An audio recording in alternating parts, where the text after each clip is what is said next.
Wel,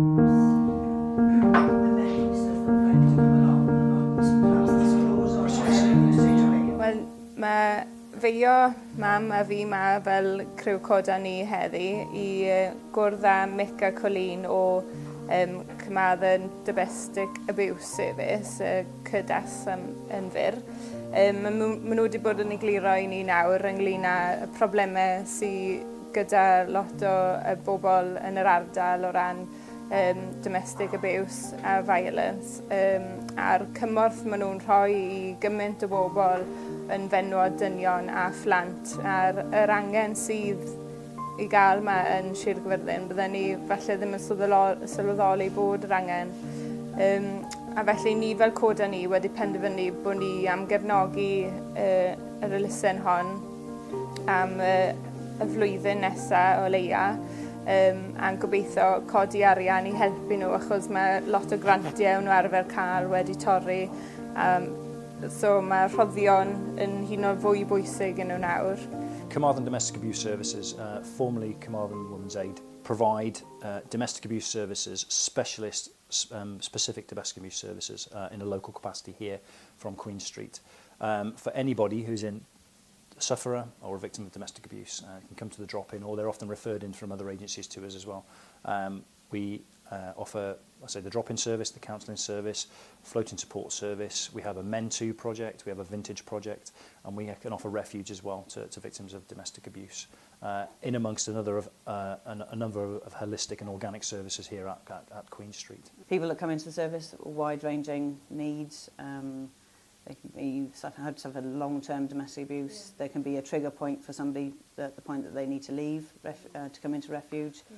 For some, they come into the drop-in crisis service, which is why we need that service, because obviously that's a starting point for a lot of people locally to know about the service, to know that there is refuge available for them, and they can be in contact with us as much as little as they need it, really. Yeah, I think this morning I took a call, so we've had from the housing department saying that they've been in contact with somebody, who were referring somebody to us. They were looking for refuge for that woman. Obviously, that person needs to come out of that situation as quickly as possible. They can come back and forth. They just need the awareness and know that they can come and be listened to and believed, because actually, fundamentally, that's the biggest thing for people who experience domestic abuse, that no one's going to believe them, because the perpetrator will have told them that no one's going to ever believe you, and if you say anything, your kids are going to be taken off you, you're going to lose your home, you're going to lose everything. So if you believe that, and you've been told that enough, you're going to believe it, aren't you? Any funding that we receive at the moment, because we're in crisis with our drop-in, would help to fund the crisis drop-in downstairs, where any member of the public, be that male, female, with children, without children, can come and access crisis service provision at the drop-in centre. It would pay for a designated worker to be able to engage with that individual one-on-one from the point of crisis, and then manage them as needed and signpost them accordingly, so that their help and the service provision is there for them. In addition to that, as a possible referral, our counselling service would be funded as well. It's critical, so the counselling service and the drop-in are sort of the two key main areas, the one that are under threat and two that are critical to our ability to provide the service required. Wel, ni wedi cael cyfle heddi I ddod I Lloches, sy'n cael ei gefnogi gyda cymorth I fenywod yng Nghymru. Mae dwy o'r defnyddwyr gyda ni fan hyn yn yr ystafell, ond oherwydd cyfrinachedd, ni ddim yn datgelu ei henwau, ei lleisiau neu gwynebau. Mae person sydd gyda ni fan hyn yr ochr chwith I fi, mae feio wrth gwrs, ond wedyn mae Angie gyda ni fan hyn hefyd, sydd yn gyfrifol am gynorthwyo yn y ganolfan yma. I think what is important for us to convey the message out to our supporters would be how would somebody who is, especially in our rural areas, how would they recognise where to come, where's the help, and I think that is important for us to share with the people out in our areas. Well, I found it hard to access the services because I was so cut off from my friends, or we weren't on the internet, didn't have a landline, and it was only when I was actually on the point of being thrown out of my home and had to approach the council because I was homeless that I found out about Women's Aid.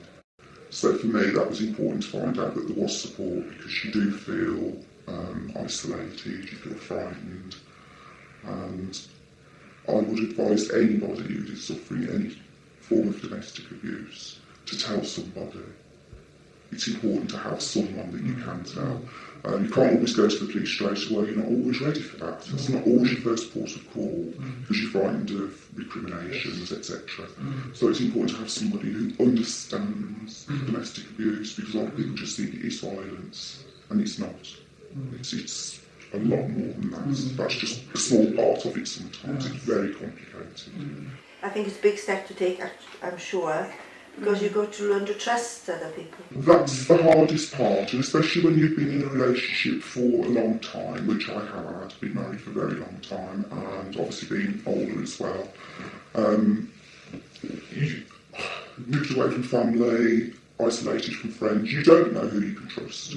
Well, I moved out at home, from home. I was 16 when I moved out, moved in with him. I was with him 2 years, I'm now 18 with a 1-year-old daughter.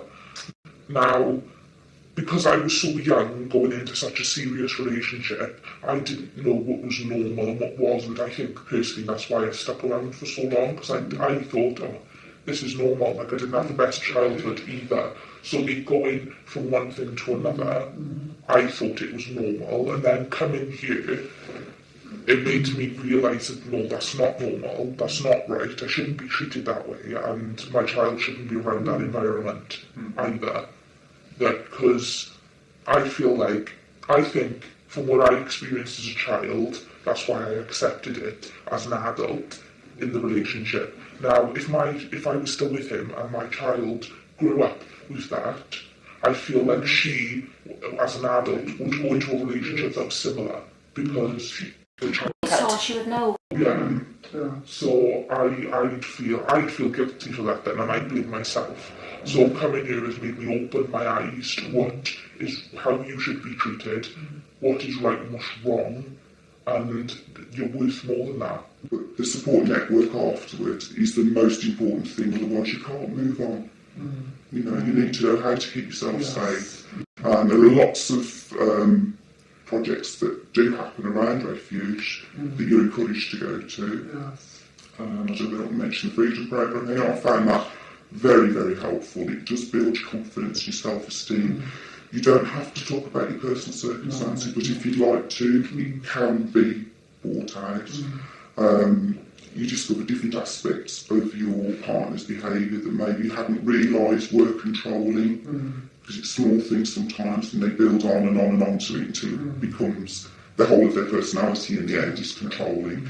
But it's small things that build up over years, and then you're made aware that that's actually not right. You shouldn't be treated like that. You have the right to have a life, you know, to have friends, and to feel safe in your own home. Which At first, I didn't consider myself to be a victim of domestic abuse. I thought, in a way, even though my social worker and the support workers here were purely there just to support me and make sure that me and my child were safe and not at risk, the longer I was here, the more I came to terms with, and the more I felt was real that I was a victim of domestic abuse.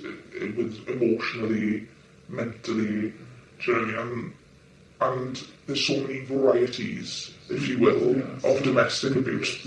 As the First Lady mentioned, that it's not just physical abuse, it comes in many shapes and sizes. And I think the most important thing is to actually realise that identify, that's the word, identify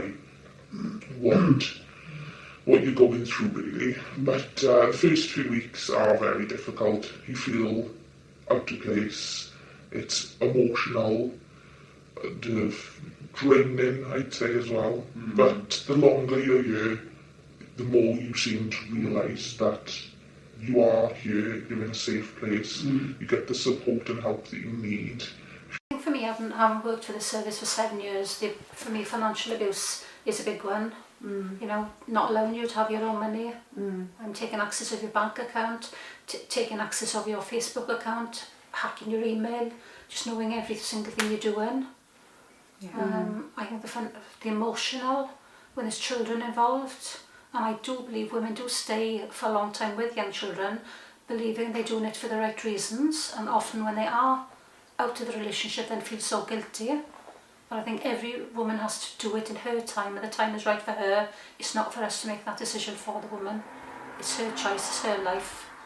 And again, for us, child protection is paramount, and we do encourage young women like we've got here to obviously see what that relationship is doing, and obviously you come out the right end you've seen for yourself. Decision, oh, definitely. Like I feel like I felt guilty because growing, like even though I was only there for 2 years, growing up without a father myself, I didn't want that for my child, and I felt guilty because I did want to leave on several occasions. I felt like where I couldn't do it anymore, but I stuck around for the sake of my child because I didn't want her growing up without a father. But then coming here, I seem to come to terms with she's better off without a father like that. She's better off on her own with just me than having a father like that. Well, and it's not always well, because in my experience, I stayed in my relationship for so long. For the first 7 years, it was a physically violent relationship, and the children were included in that, unfortunately, and they've never forgotten it. They've grown up with children of their own now, but it has left the mental scars, and obviously seen their mother being abused as well. I find that's probably the most difficult thing now, is the guilt, really, because I know that it's affected how my children have grown up.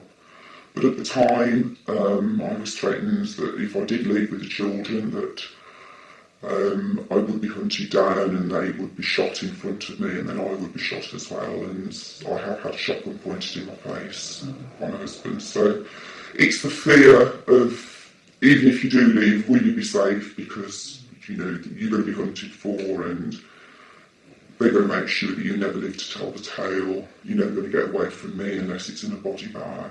Sometimes it's too incredulous what you've been through. It's like you couldn't make it up. And you think some people will think that perhaps you are making it up. You're embellishing things for effect. But no one ever gave me that impression that they didn't believe what I said. And I think that's very important, is that you feel that somebody does believe you. Is prepared to spend the time with you when you're feeling a bit low, when you're feeling emotional. Just to give you that confidence to talk about it. And I think that's the thing, we don't talk about it often enough, and we do need to. It's still hidden, and it's the little things that are hidden. The first steps towards that controlling behaviour, people need to be made aware. What about counselling then? As a refuge, you offer counselling as well for we users? do offer counselling to anybody that comes through our services, either outreach, flood support or refuge. Right, yes. But obviously for refuge, we need to recognise the woman actually needs to be ready for counselling. Yes, yeah, that's a I valid think that's point. very important for us. It is. Not to jump until the No, woman is indeed. ready to speak, because coming into refuge is crisis accommodation. Yeah. They need to settle first and make sure that they're ready for counselling. I understand that you're lacking in money as well for counselling services. Always, anything, my own job, as I mentioned, funding was Yes. cut. We still need funding to run the drop-in, very, very important. Yes. Because for me, drop-in is the first point of contact, Yeah. as this lady mentioned. Yes. Where you first come in, you have your assessment, and then you're referred to the area that you need for the support. Yes. Think of yourself, you were here today now with what you've come in, your handbag. If you had to leave your home today, what are you leaving behind? Exactly. Yes. The things that you cannot replace, like photographs. No. And some women come in to us. I had a woman come in last year and said, I need refuge now today. Family with her, just what they had on them. Yes. And that's how real it is. Yes. So can you give examples of how much it costs to run the drop-in centre, for example? Yeah, absolutely. Well, currently the drop-in is open. Because of the sort of strangulation of funding, we're only able to open the drop-in at the moment between 10 and 1. So it's that period of time. But, for a sum of £70 a day, we could open the drop-in all day long and be able to provide that provision, from 9 until 5. Again, just opening up that ability to help the service users that come to the door. Funding is being cut from government, and obviously it rolls downhill. So streams of funding that we've been reliant on over the last sort of 5-10 years have all of a sudden just dried up. And with the best will in the world, we put the applications in, we articulate the request as we always have done, but we were unsuccessful, and we have been on a number of occasions now with some streams that we relied upon. So yeah, we're in need of some new and sort of innovative ways of raising money for that, because the service is critical, and without it, ultimately the service user are the ones that suffer. And yeah, we're just trying to maintain that provision at all costs at the moment. Os fyddech chi'n meddwl bod chi'n nabod rhywun neu bod chi'ch hunan angen y cymorth mae'r CDAS yn gallu rhoi, mae'r canolfan drop-in fan hyn yn 5-6 yr stryd y Frenhines yn Caerfyrddin, sef Queen Street. Maen nhw ar agor bob dydd o 10 tan 1 o gloch. A os ych chi angen neu bod chi moyn helpu ni mas o ran Coda ni, a gallu helpu codi arian, neu chi moyn ni ddod atoch chi i sôn am yr elusennau ni'n gefnogi, allwch chi edrych ar y sgrin a bydd y gwybodaeth ar bwy gysylltu. Diolch yn fawr.